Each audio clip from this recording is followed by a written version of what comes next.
নমস্কার, কেমন আছেন সবাই? তিয়াশা তানিয়া লাইফস্টাইল চ্যানেলে আরও একটি ব্লগে আপনাদের অনেক স্বাগত জানাই। তো আপনাদেরকে বলেইছিলাম যে আমাদের ওষুধ চলছে, তো গতকাল আর কি আমাদের সব কাঁচা ধোয়া হয়েছে। এত বৃষ্টি হয়েছিল গতকাল যে মিলতে পারিনি, ঘরেই মেলা ছিল। তো আজকেও মেঘলা ওয়েদার, তবু হাওয়া দিচ্ছে বলে বাইরে মিলে রেখেছি। তারপরে আমার স্নান তো হয়েই গিয়েছিল। তো এই যে বড় মেয়েকে ঘুম থেকে উঠিয়ে খাওয়া দাওয়া দিয়ে খাইয়ে পড়তে বসিয়েছি, আর ছোটো মেয়েকে ঘুমানো অবস্থায় খাইয়ে দিয়েছি। ও তাহলে অনেকক্ষণ ঘুমিয়ে থাকবে আর বড় মেয়েটা পড়তে পারবে। তারপরে ওকে পড়তে বসিয়ে আমি উপরে চলে এসেছি রান্না বান্না সব জোগাড় করে রান্না বসাতে।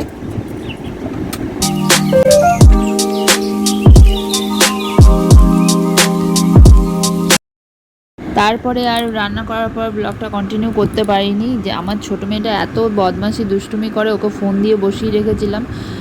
বিকেল হয়েছে, ঘুম থেকে উঠিয়ে দুজনকে এই যে খেলতে যাবে। আমার ছোটো মেয়েকে রেডি করে দিয়েছি, আর বড় মেয়ে এই যে চুল বেঁধে দিচ্ছি। ওর চুলটা এতটাই পরিমাণেই ড্রাই যে বারবার জট বেঁধে যায় বলে চুলটাকে বেঁধে দিয়েছি। তো দুজনে রেডি, এবার খেলতে যাবে।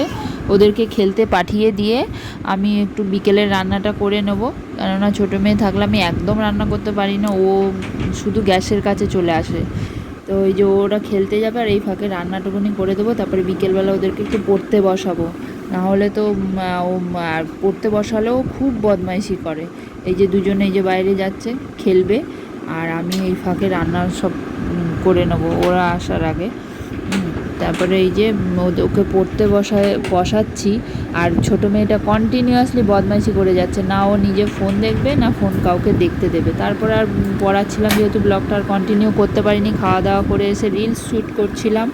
আর আপনার দাদাকে বলেছিলাম যে ওকে একটু ধরতে, তো এই যে ধরছে, রাত্রি 12টা বাজে।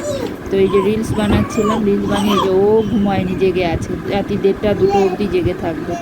তো আমাদের এই দুষ্টু মিষ্টি ব্লগ যদি আপনাদের দেখতে ভালো লাগে তাহলে লাইক শেয়ার সাবস্ক্রাইব করবেন। দেখা হবে খুব শীঘ্রই একটি নতুন ব্লগ।